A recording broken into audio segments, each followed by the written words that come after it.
I think when this was first planned, Ruth asked me if I wanted to talk and do a lecture. And I said, well, no, I'd rather read. And she said, well, I hope you talk a little. I guess the answer to that's trying to stop me, but I goes down. I don't, does this work? That's for recording. It's operating now? Yes. Oh, it's not a public address system. I couldn't hear myself out there at the rebound.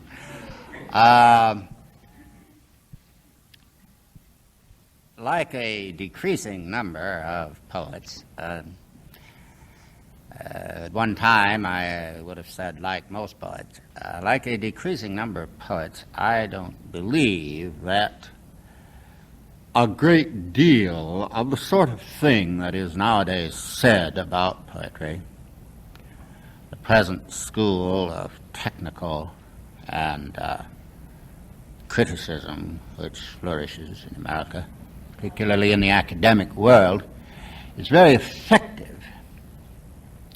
Those of you who heard Bill Williams a few weeks ago, I don't know how many of you were taken in by some of the things Bill said, but of course a good deal of the stuff that he said about his own verse was deliberate hoax.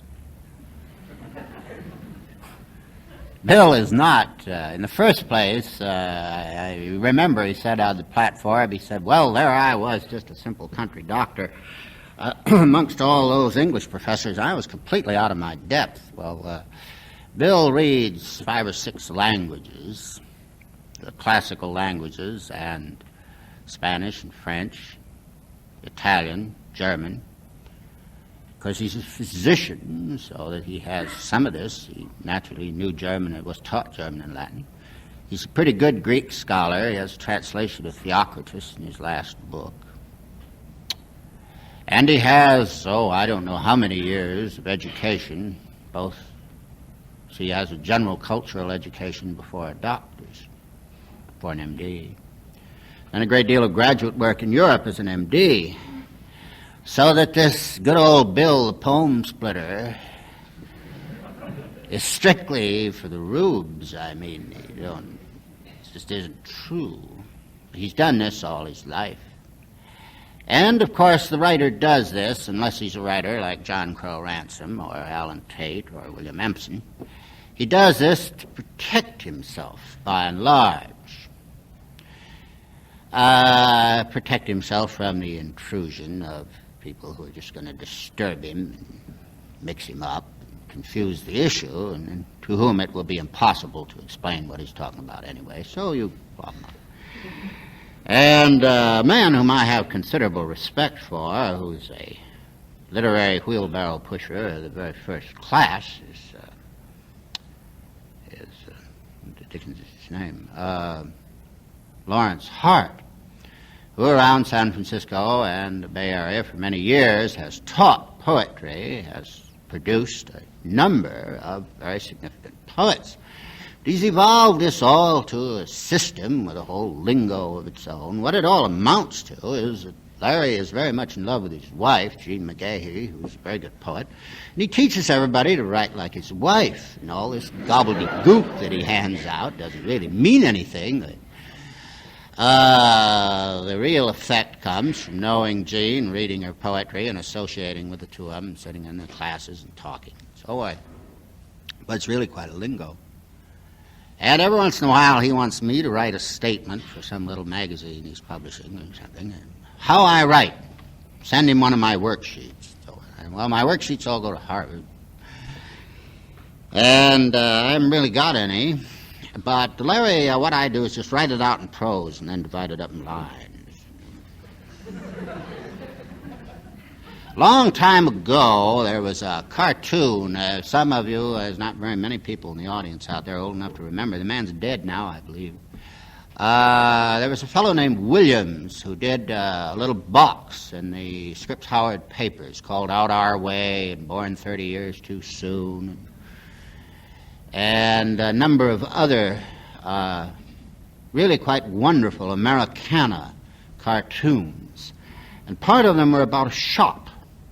All these old-time working stiffs in a shop and what they do, what they say to one another. And one in this series was a house painter, and he was mixing up the paint. He had linseed oil, turpentine paint. He was stirring it up houses up here. And the householder, who was strictly a Casper milquetoast, but you could see by the expression on his face, as I say, that he was very anxious to learn something about house painting so that the next time around he could save himself some money. And he says to the painter,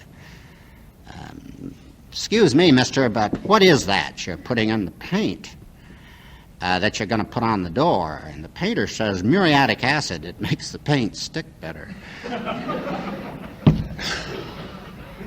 So, by and large, what you learn about poetry from poets, if they're bona fide articles, is what rubs off.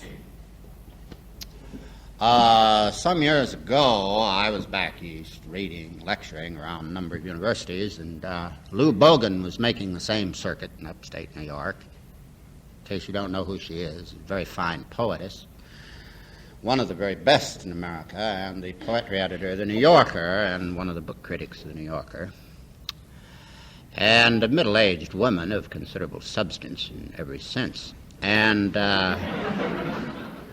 she'll be out here. You want to all go and hear her because she's a really very, very excellent poet.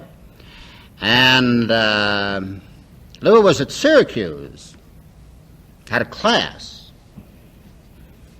So all these students were sitting around looking, first day, and they said, Miss Bogan, they called her, Miss Bogan, do you think you will be able to produce some real poets out of this class?